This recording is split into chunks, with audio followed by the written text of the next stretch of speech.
Todos los seres vivos están formados por células. Las formas, tamaños y funciones pueden ser muy distintos, pero todas las células tienen en común la presencia de la membrana celular o plasmática, el citoplasma y el material genético. La información genética está contenida en la molécula de ADN, que está ubicada en el núcleo celular. En las células vegetales se encuentran algunas organelas particulares. Las vacuolas almacenan agua y pueden alcanzar hasta el 80% del volumen celular. Los plástidos son organelas exclusivas de las plantas. Un ejemplo de ellos son los cloroplastos, en los que se realiza la fotosíntesis. Algunas células están rodeadas por una pared celular que les otorga sostén y protección. Se encuentran en las plantas, los hongos y las bacterias. En la naturaleza existe una enorme variedad de seres vivos. Pueden ser muy diferentes entre sí, pero todos se originaron a partir de una célula y están constituidos por células que son las unidades estructurales y funcionales de todos los organismos. Nuestro organismo está formado por millones de células, las cuales forman tejidos y estos a su vez órganos, cada uno con células especializadas. Por ejemplo, las células que forman el corazón o las que constituyen el estómago o el cerebro. Durante la formación de un nuevo ser, tras el proceso de la fecundación, la mitosis adquiere una gran importancia, pues la generación de células es necesaria para poder aumentar nuestro tamaño. Con la fecundación inicia una serie de mitosis o divisiones celulares, hasta que se crea una masa en forma de mora, llamada por ello mórula. Posteriormente, las células formadas por mitosis comienzan a diferenciarse para formar los distintos tejidos y órganos que constituirán nuestro cuerpo. Durante el crecimiento de un ser humano, el aumento del número de células por medio de la mitosis continúa. En toda nuestra vida es necesaria la formación de células nuevas para la reposición de aquellas que se han dañado. Por ejemplo, cuando nos caemos y nos lastimamos la rodilla, nuestras células reparan esta parte de la piel y nos queda una cicatriz que es resultado de esta regeneración. La mitosis solo la realizan las células somáticas. ¿Cuáles son las células somáticas? Todas las células de nuestro cuerpo, las células de nuestra piel, la de nuestros ojos, la de nuestro cabello, todas las células de nuestro cuerpo. Y la meiosis la realizan las células de línea germinal. ¿Cuáles son las células de línea germinal? Son los espermatozoides o los óvulos. A estas células de línea germinal debemos las enfermedades hereditarias. Ocurren solo por este tipo de células, por estas. Los cientos de millones de espermatozoides que se depositan en la vagina cada vez ascienden hacia el útero y las trompas de Falopio en un viaje que dura de 12 a 24 horas. Si allí hay un óvulo, un solo espermatozoide se une con el óvulo y se produce la fecundación. El espermatozoide entra en la membrana del óvulo y pierde la cola. El núcleo del óvulo y el del espermatozoide se unen. La célula fecundada empieza a dividirse, a la vez que se desplaza por la trompa para instalarse en el útero.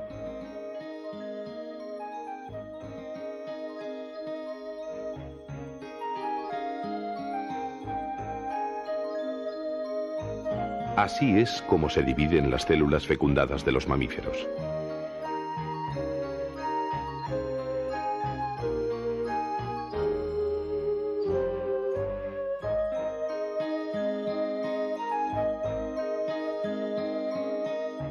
De esta división celular surgirá el joven embrión que se desarrollará hasta formar un nuevo ser.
Si alguna vez te han dicho que estás igualito a tu mamá o a tu papá, la genética te puede ayudar a entenderlo. La genética es la ciencia que da respuesta a preguntas de por qué la descendencia se parece tanto a sus progenitores. Los genes nos hacen altos o bajos, nos dan ojos azules o castaños, etc. La mecánica del gen es simple. Cada padre tiene 2 juegos completos de genes y cada uno contribuye con un juego a su descendencia. Y depende de la combinación de esos genes, las características físicas que van a predominar en la descendencia, lo que nos lleva a introducir los términos de genes dominantes y recesivos. Cuando ambos padres de un niño tienen los ojos azules, el niño va a recibir un gen de ojos azules por parte de sus 2 padres, y el niño tendrá ojos azules. Pero si uno de los padres tiene ojos cafés, el niño no puede tener un ojo azul y uno café, así que un gen tiene que ganar. El gen que gana se llama gen dominante y el gen que pierde se llama gen recesivo. Entonces todo se vuelve muy simple. Si alguno o ambos genes que recibe una descendencia son dominantes, entonces el rasgo dominante es el que se expresa y el rasgo recesivo solo se expresa si ambos genes son recesivos. Cualquiera de nosotros podemos llevar un gen recesivo y no saberlo. Ese gen recesivo permanece en el ADN de nuestra descendencia. Por ejemplo, una niña con un padre de ojos azules y madre de ojos cafés que nace con ojos cafés, pero lleva el gen recesivo de ojos azules por parte de su padre. Si ella tiene un hijo con alguien de ojos azules, el hijo puede tener ojos azules. De modo que si ambos padres tienen ojos cafés, pero tienen un hijo de ojos azules, no hay por qué sospechar de nada. Simplemente el gen recesivo se presentó varias descendencias después. En los seres humanos existen rasgos recesivos como ojos azules, daltonismo y calvicie, mientras que los dominantes son ojos marrones, visión de color y pilosidad. Y por eso hay mucha gente de ojos café que ve todos los colores y tienen cabello. El gen de 6 dedos también es dominante sobre el de 5 dedos. Sorprendente, pero cierto. Los cromosomas son los portadores de nuestros genes, que a su vez contienen la información hereditaria que se transmite de padres a hijos. Los cromosomas que se localizan en el núcleo de las células están formados por largos filamentos de ácido desoxirribonucleico, ADN, densamente compactados. En la especie humana, estos 46 cromosomas están contenidos en el núcleo de cada célula, excepto en el gameto masculino o espermatozoide, y en el femenino u ovocito, que contienen 23 cromosomas cada uno.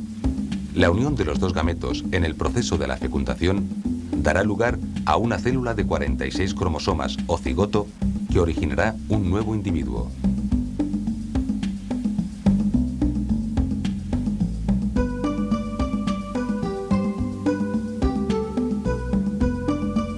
El proceso de división celular que da lugar a los gametos es diferente al del resto de las células del cuerpo.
Maullido del gato es una enfermedad en que los niños nacen con una cara especial, redondita, unas orejas especiales y un llanto que llama mucho la atención porque es un llanto agudo, como el maullido de un gato. Este llanto desaparece durante el desarrollo, pero las características físicas también añadidas a este llanto son las que hacen pensar en el diagnóstico. ¿Y por qué se produce? Se produce porque en los cromosomas de estos niños falta un trocito, específicamente un trocito del cromosoma 5. Dependiendo del tamaño que falte, si falta más, el niño tendrá más problemas, si falta menos, tendrá menos problemas, y todos ellos van a tener un retraso mental, en este caso variable, dependiendo del estímulo y de la cantidad de material que se haya perdido. A pesar de tener 6 años, es ahora cuando Bárbara comienza a balbucear algunas palabras. Chocolate. Come chocolate. Chocolate. ¿Y patatas? Quiero patatas. ¿Y patatas? ¿Cómo quieres Bárbara. patatas? Patata. Ese retraso madurativo también le impide caminar como una niña de su edad y aún no controla esfínteres. En Occidente no hay espacio para un tercer sexo. Pero entonces, ¿qué ocurre con los niños que nacen hermafroditas? La primera pregunta que hacen los papás cuando tienen un hijo es que, si no lo saben, es si es mujer o varón. Muchas veces la sorpresa de los médicos era que para los padres era una noticia mucho más dramática y difícil de digerir cualquier tipo de problema que pudiera contarle un médico que su hijo tenía en el campo de la sexualidad que cualquier otra cosa. Hay, como si hubiera algo en ese terreno de la sexualidad que lo definiera todo.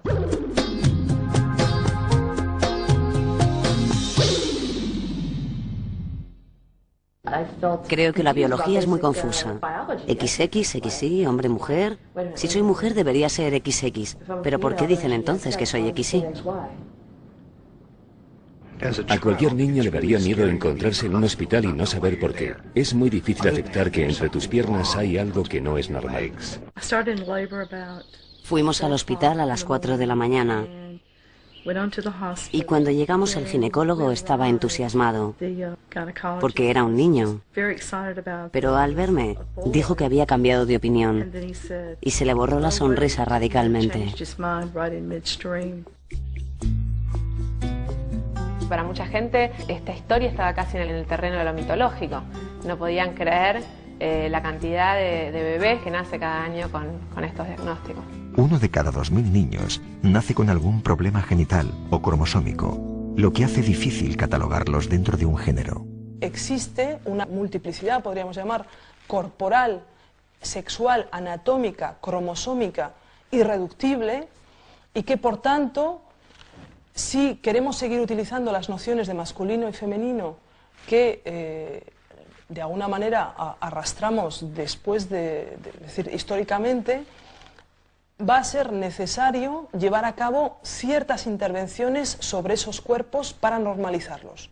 El tema de la identidad sexual ha estado presente en mi vida desde que tengo uso de razón. En mi caso, mi primera operación fue a los 3 meses y la última a los 23 años. Tuve operaciones desde que nací hasta los 12 años, casi una por año.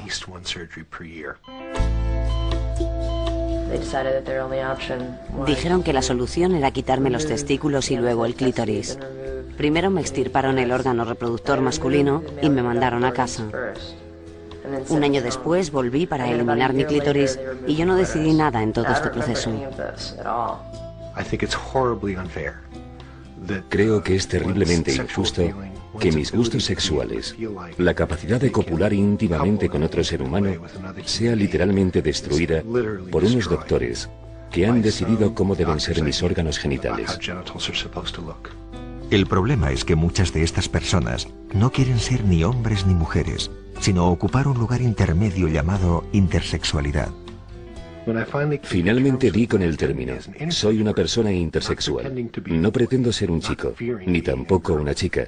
Simplemente soy un intersexuado. Tengo que hacerme pasar por un chico, jugar ese papel y comportarme como tal. Pero con el tiempo he aprendido a divertirme con ello.